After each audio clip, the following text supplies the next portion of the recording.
बहुत समय पहले की बात है। सुंदरवन के जंगल में टूनी नाम की चिड़िया अपने विकलांग पति सोनू कबूतर के साथ रहती थी। सोनू विकलांग होने के कारण कुछ काम नहीं कर पाता था, इसीलिए बेचारी टूनी चिड़िया को ही सारा काम करना पड़ता था। एक दिन की बात है, घर में दाना खत्म हो गया था और सोनू को बहुत तेज भूख लग रही थी। वह टूनी चिड़िया से कहता है, टूनी, घर में तो अनाज का एक भी दाना नहीं है और मुझे बहुत भूख लग रही है। रुकिए रुकिए जी, मैं एक बार रसोई में देख कर आती हूँ। टूनी ऐसा कहकर अपनी रसोई में जाती है और सभी जगह अच्छे से देखती है। सभी बर्तन खाली पड़े हुए थे, जिन्हें देखकर टूनी बहुत उदास हो जाती है और सोनू के पास जाकर कहती है, हाँ जी, घर में तो अनाज का एक भी दाना नहीं है और मेरे पास पैसे भी नहीं है। मेरा काम भी छूटा हुआ है। तो फिर क्या करे टूनी, यूं ही भूखी रहें क्या?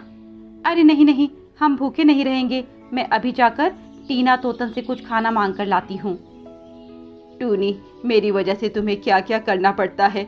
मुझे तुम्हारी ताकत बनना चाहिए था, पर मैं तुम्हारी कमजोरी बन चुका हूँ। अरे सोनू जी, आप ऐसी बात मत कीजिए। आप नहीं जानते आप मेरे लिए क्या हैं।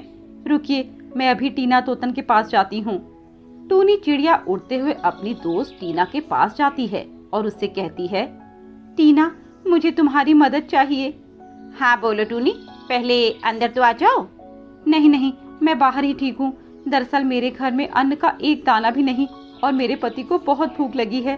तो क्या तुम्हारे पास कुछ अनाज मिल सकता है? हाँ हाँ रुको, मैं लाती हूँ। अरे ओ महारानी, ये अनाज लेकर कहाँ जा रही है? अपनी सहेली को देने? पता भी है कितनी मेहनत लगती है इसे कमाने में। अरे तुम्हें कैसे पता होगा, तुम तो घर में पड़ी रहती हो। मेहनत तो मुझे करनी पड़ती है। कितने खून पैसे की कमाई से जाकर ये खाना मिलता है, तुम जानती भी हो, जो ऐसे ही इसे फ्री में बांटने लगी हुई हो। टीना बेचारी चाहकर भी टूनी की मदद नहीं कर पाती, क्योंकि उसका पति कालू कौवा उससे अनाज छीन लेता है और उससे कहता है, अब जाकर मना कर दो उस टूनी चिड़िया को, हमारे घर में अन्न का एक दाना भी नहीं है। अगर आप किसी की मदद कर देंगे तो क्या बिगड़ जाएगा? आप तो जानते हैं किसी की मदद करना कितना बड़ा पुण्य का काम होता है। बस बस, मुझे ये ज्ञान मत बांट। मुझे पता है किससे क्या होता है और तुम अभी तक यहीं खड़ी हो। जाओ, जाकर बोल दो उस टूनी चिड़िया को, यहाँ अनाज नहीं है। टीना तोतन उदास होकर टूनी चिड़िया के पास जाती है और उससे कहती है, टूनी, मुझे माफ करना, घर में अन्न का एक दाना भी नहीं है। मैंने बिना देखे ही तुम्हें कह दिया था। कोई नहीं टीना, कोई बात नहीं। टूनी उदास होकर वहां से अपने घर आ जाती है। सोनू उससे पूछता है, क्या हुआ टूनी, क्या कहीं खाने को नहीं मिला? नहीं सोनू जी, टीना के पास भी अनाज नहीं है। तुम उदास मत हो टूनी, आज हम खाना नहीं खाएंगे तो मर थोड़ी जाएंगे। सोनू ऐसा कहकर पानी पीकर सो जाता है, पर टूनी जानती थी कि उन्हें बहुत भूख लगी है, पर वे उसे तकलीफ नहीं देना चाहते। टूनी ये सब सोचते हुए घर से निकल जाती है और जंगल में जाकर एक बरगद के पेड़ पर जाकर बैठ जाती है। तभी चूनी नाम की एक कबूतरी उसके पास आती है। अरे चिड़िया, तुम ऐसे उदास क्यों बैठी हो? आप कौन हैं? मैं आपको नहीं जानती। अरे घबराओ मत, मैं कोई भूत प्रेत नहीं हूँ। वैसे नाचीज को चुन्नी कबूतरी कहते हैं।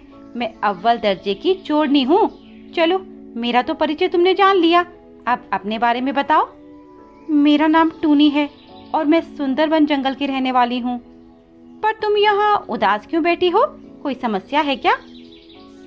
हाँ टूनी बहन, मैं एक समस्या का समाधान नहीं ढूंढ पा रही हूँ।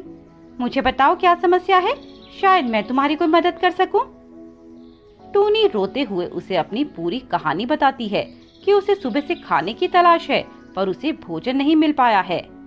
अरे इतनी सी बात है, चलो मैं तुम्हारी प्रॉब्लम अभी सॉल्व कर देती हूँ। पास ही के जंगल में कड़कनाथ कौवे के खेत में नए नए तरबूज लगे हैं। तुम कहो तो हम दोनों तरबूज तोड़कर ला सकते हैं, और सच बताऊं, बहुत ही मीठे तरबूज हैं वो। नहीं नहीं चुन्नी बहन, मैं चोरी नहीं कर सकती। चोरी करना पाप है और मैं ये पाप कभी नहीं करूंगी। टूनी, अगर तुम ये बातें सोचती रहोगी तो कभी भी खाने की व्यवस्था नहीं कर पाओगी। देख लो, मैं तो जा रही हूँ, अगर तुम्हें भी चलना है तो तुम आ सकती हो। टूनी जाना तो नहीं चाहती थी, पर उसे अपनी नजरों के सामने अपने पति की तस्वीर दिखती है, जो सुबह से भूखा है। ठीक है, मैं भी चलती हूँ तुम्हारे साथ चुन्नी।